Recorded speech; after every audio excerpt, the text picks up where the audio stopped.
I had a romantic and spicy relationship with my cousin. We were so in love with each other. We had the perfect relationship and we never had a single fight. We were basically the exact same person with the exact same personality. We were so compatible and we had so much passion and chemistry it was insane. We knew each other so well that we could read the emotions and thoughts of the other just by looking at their facial expressions and eyes. Our spicy relationship was pure passion and love. So romantic, so satisfying without the raunchiness. Like it was on a different level from just being hookups to getting off. Our spicy time was something to do to be close to each other and bond. There was no pressure to do spicy stuff that I was uncomfortable with, which is what most of my fellow female peers used to complain about at that time. Our pleasure came from purely just attraction to each other. The electric chemistry between each of us was unreal. We were each other's first kiss and we lost our virginities together. He was the most gorgeous guy to ever exist. Blonde hair, blue eyes, broad shoulders, strong, manly jaw. Something so pure and sweet about him,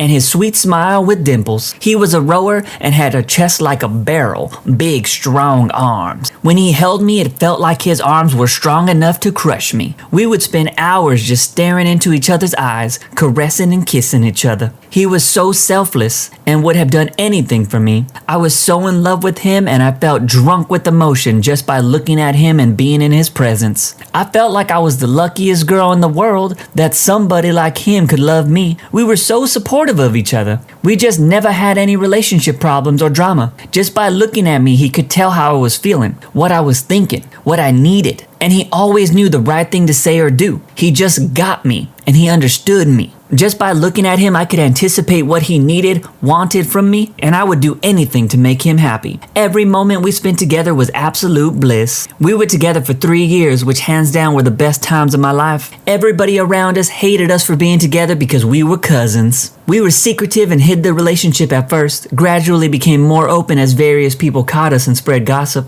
We broke up because our family forced us apart and took us away to different parts of the world. His parents actually made him leave school, where he had amazing grades and was successful in sports. They made him go work at the dirty oil refinery as punishment. We are both married to other people now, and we never talk to each other or see each other. All the people who judged us so harshly were people who had relationship problems and couldn't make relationships work. Our relationship was absolutely perfect, unselfish, mature, supportive, and the people who made us separate were people with their own personal problems and relationship problems, who should have been mimicking us instead of obsessively trying to destroy what we had. We were raised together, but we never got a crush on each other until we became teens. When I first got a crush on him, I was worried over the fact that he was my cousin. But the moment that we were close together, about to have our first kiss, I immediately lost all care that he was my cousin. After that, any guilt over doing these types of things with my cousin vanished, and the only trouble it caused was the trouble caused by the disapproval of outsiders. After the relationship ended, I felt some guilt over it for some years. I felt like I was a pervert, but I have since overcome that,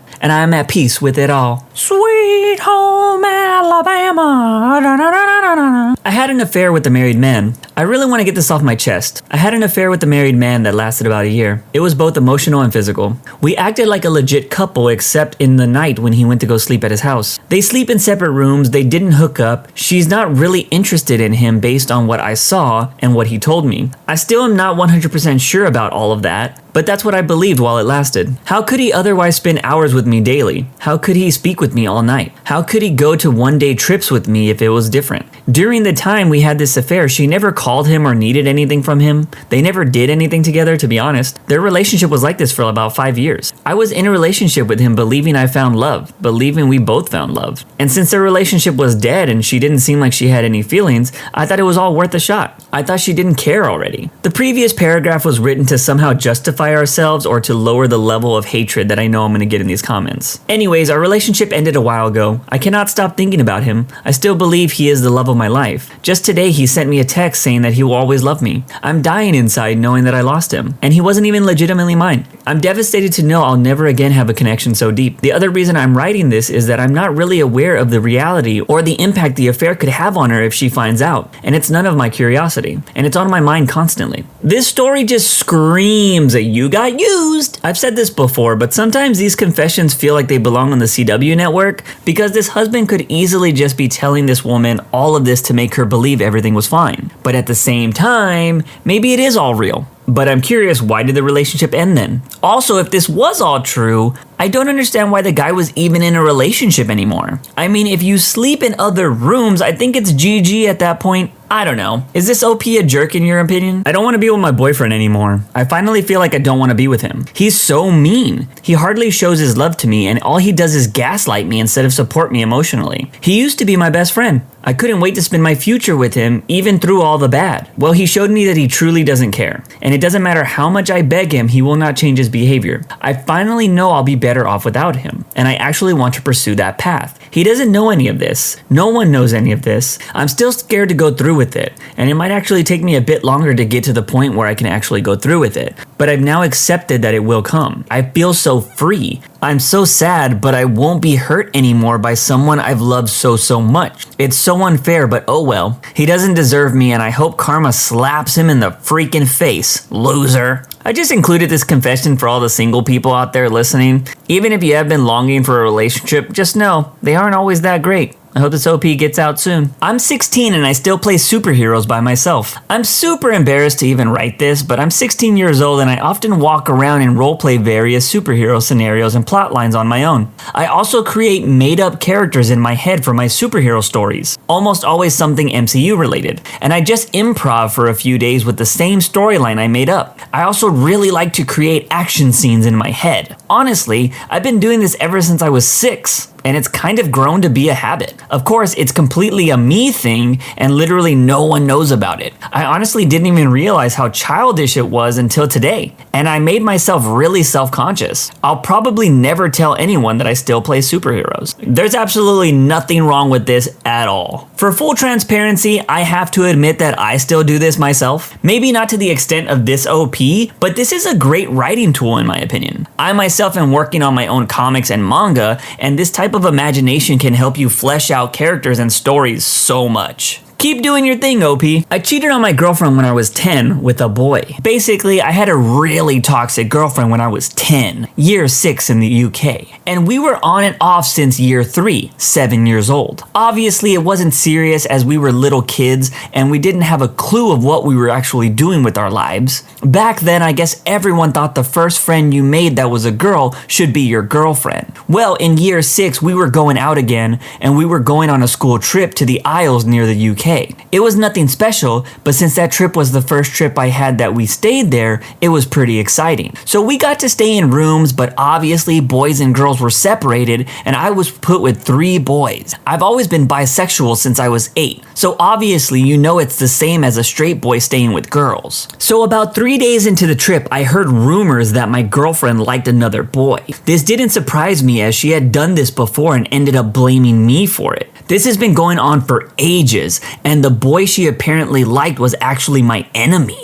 We used to be best friends, but we split and had numerous physical fights over the years. So hearing this, I got annoyed and upset. After another day of rumors, I got fed up to the point I wanted to flirt with other people. This meaning I went up to another girl and linked arms with her. The girl I did this with isn't even very attractive. I just used her to get back at my girlfriend. Things kicked off, but because my lodge was on the other side of camp from my girlfriend's, nothing really happened. So it was more of an internal rage.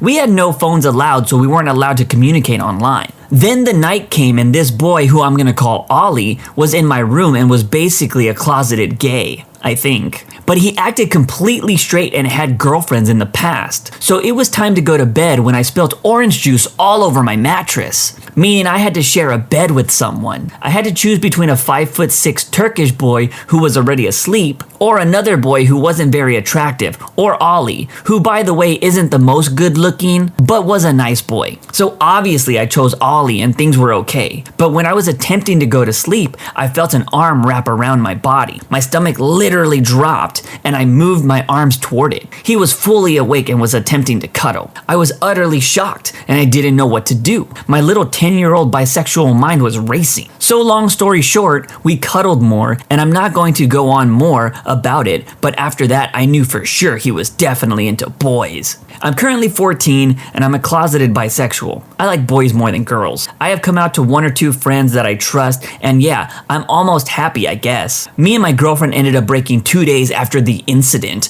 with Ollie as she got bored of me. But little did she know, I was busy getting love from someone who wasn't toxic. You were 10! You were 10! 10! You should be playing Power Rangers and making SpongeBob jokes. What the hell was this confession? These kids have to be from Degrassi. In all seriousness, this was my favorite comment from the post. You were 10. She wasn't toxic. You were children. I lost my virginity to a married man. I was very drunk. I was 21 and I had only recently started drinking at all. I had a ridiculous amount of bourbon. To be honest, I'm kind of impressed that I was awake and remember it at all. He was probably just as drunk as I was, but I'm not great at judging these things. He was probably in his mid-30s. If you asked me to tell you his age or even his name, I honestly couldn't tell you. I've only seen him that one night. He was a coworker of a friend who was in town for a business thing. The last night they were there, we had a party because they didn't have to leave until the next day. I was going to crash on the couch in his hotel room because I was too drunk to drive home. And the moment everyone left, I didn't even hesitate. When I think about it now, I'm sort of like, what the hell was I thinking? I went to walk past him or walk towards him or whatever. I just sort of looked at him and all of a sudden I was thinking about how frisky I was. And it was probably obvious on my face because he kissed me and I kissed him back and all that. I knew he was married. I even freaking said something like, "Aren't you married?" And he said, "Yeah," or something like that. I don't know, it's a little fuzzy. Forgive me, I was hammered. He looked a little guilty and it was awkward for a minute, but then he kissed me again and started taking off my clothes. And I let it go. My head was moving a bajillion miles an hour. I could count the number of kisses I had on one hand. I've never been naked with a guy. There wasn't really any foreplay or anything. He kissed me on the bed and I told him I was a virgin. He panicked just for a second and almost backed out then. I could tell. But then he didn't. He climbed over me and we started hooking up. I was surprised because I didn't expect it to hurt, but I was really relieved to get it over with. I had always been anxious when guys would hit on me or when someone I was attracted to tried to get physical, even if I was attracted to them too. I was hoping the hookup would make things calm down, since it wouldn't be a mystery anymore. Yeah, it didn't. I felt so guilty the next morning. I still feel guilty now. I'm 24 now and he's the only guy I've been with, because thinking about hooking up just makes me feel guilty now. When I think about it, I just wonder how things are going for his wife. I hope she's okay. No matter how many times I hear stories about cheating husbands or wives, it never ceases to blow my mind how easily they disregard other people's lives. Even though she still worries about the situation today, the only loser here is the wife. I don't have anything against this OP. She was single and obviously wasn't in the right state of mind.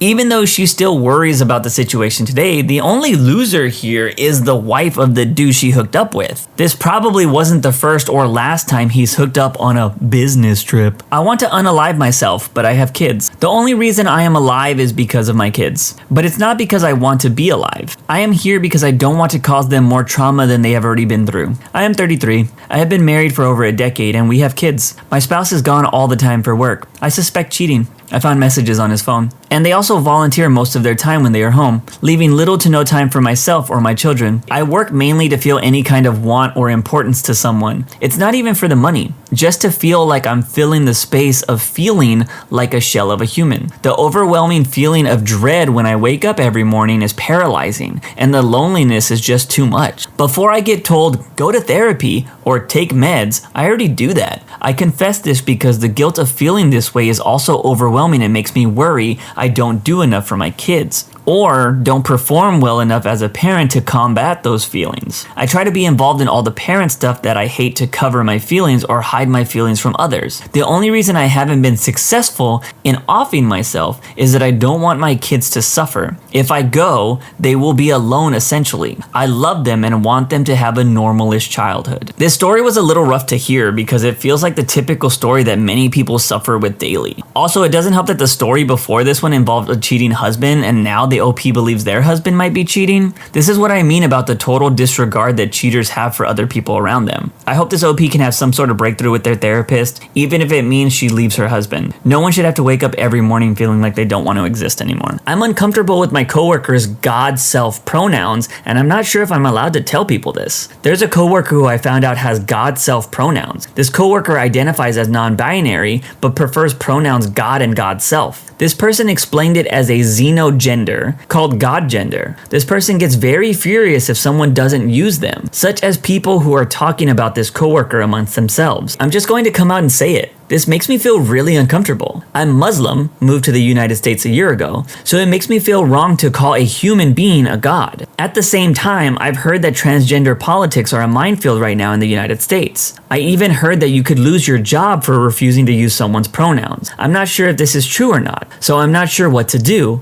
I don't want to make enemies here. I'm just saying that it makes me feel really uncomfortable. I kind of relate to this. The pronoun topic is a minefield, and sometimes it's best just to use someone's name. Honestly, I don't think I could find myself using the pronouns of God-self personally, even if they were my closest friend. I'm totally cool with people wanting to be their true selves, but much like religion, I don't think your personal feelings or thoughts should affect or alter another person's life. But that's just my opinion. Let me know what you think in the comments. At the same time, I've heard that transgender politics are a minefield right now in the United States. I even heard that you could lose your job for refusing to